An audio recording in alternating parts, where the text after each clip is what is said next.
شروع اللہ کے نام سے جو بڑا مہربان نہایت رحم والا ہے۔ اے محمد صلی اللہ علیہ وآلہ وسلم، اپنے پروردگار کا نام لے کر پڑھو جس نے عالم کو پیدا کیا، جس نے انسان کو خون کی پھٹکی سے بنایا۔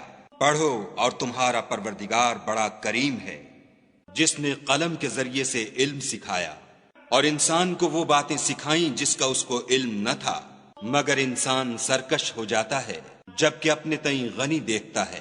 کچھ شک نہیں کہ اس کو تمہارے پروردگار ہی کی طرف لوٹ کر جانا ہے۔ بھلا تم نے اس شخص کو دیکھا جو منع کرتا ہے، یعنی ایک بندے کو جب وہ نماز پڑھنے لگتا ہے؟ بھلا دیکھو تو اگر یہ راہ راست پر ہو یا پرہیزگاری کا حکم کرے تو منع کرنا کیسا؟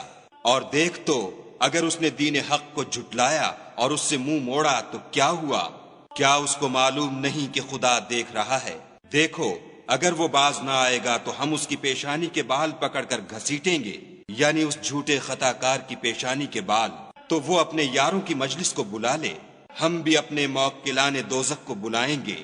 دیکھو اس کا کہا نہ ماننا اور سجدہ کرنا اور قرب خدا حاصل کرتے رہنا۔